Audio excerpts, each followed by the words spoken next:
Okay, so here we are testing the AOR AR-Alpha flagship receiver.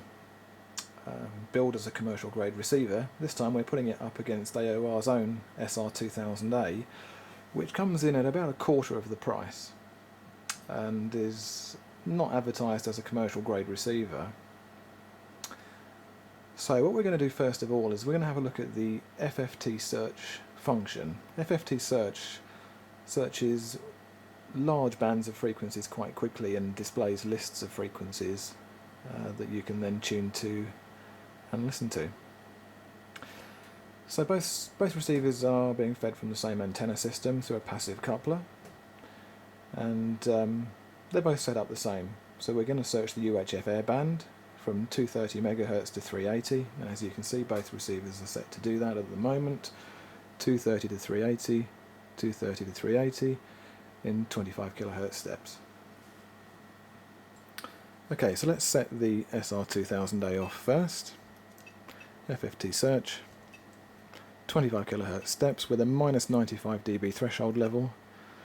So that's now searching. Now as it finds signals, they will appear as a list on the screen. And as you can see, the band is fairly quiet. It's a Sunday afternoon.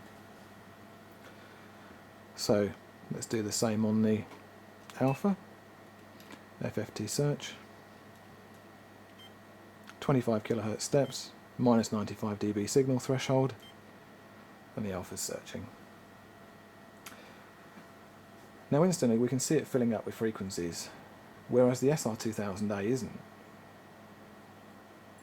And if we look at the frequencies that the Alpha is logging, it keeps repeating the same frequencies. We keep seeing 372, 275, and it's still finding it now. And again, we found one frequency so far on the SR2000A. The problem here is the Alpha is logging loads of spurious frequencies that aren't real. The receiver is so overloaded, it's finding many spurious frequencies that just aren't real, and in this configuration it's making the FFT search next to useless. We'll just leave it running for a bit longer, and you can see it keep repeating the same frequencies over and over. The SR2000A working at the top, how you'd expect it to work, finding a few frequencies and no repeats at all so far.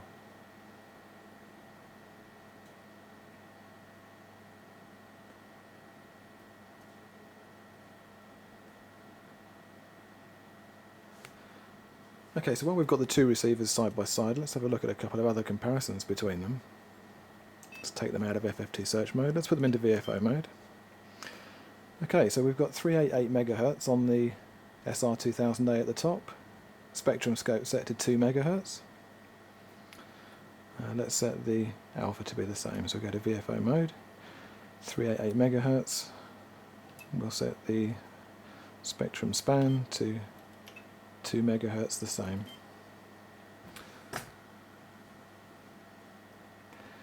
Immediately you can see the Alpha is totally swamped, and this is caused by signals in the tetra band at 393 MHz completely overloading the radio.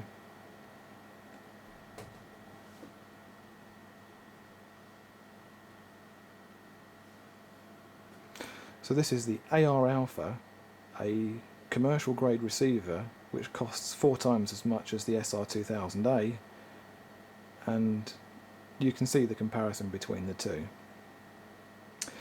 Now again, while they're both on, let's try the bottom of the marine band, which in our other video we showed against the ICOM, and the Alpha was having severe problems.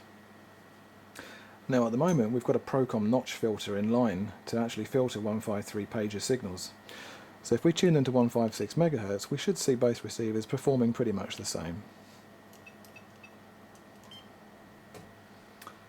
And there we do. The Alpha sees 2 signals on the left of the band scope there, and so does the SR2000A, the same 2 signals are there, and there's no issues with overloading. I'm now going to take the pager notch filter out of the aerial lead,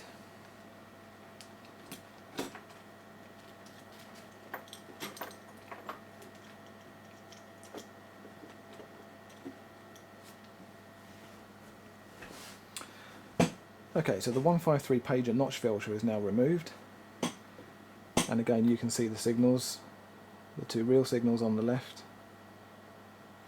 on the SR2000A as well. But now you can see the alpha is overloaded with pager signals. Now this is terrible for a commercial grade receiver. There's no pager transmitter particularly near to my location here, certainly not within 3 or 4 miles, and the pager signals aren't particularly strong.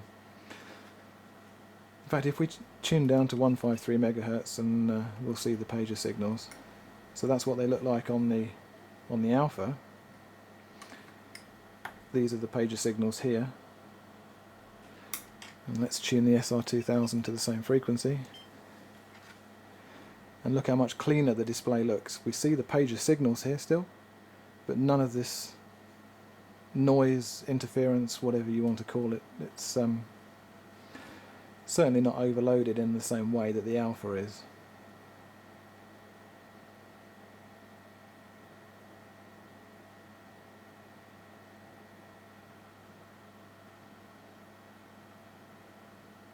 So that's it for this video, and we'll be back with some more faults with the AR Alpha, AOR's flagship commercial receiver, which clearly isn't.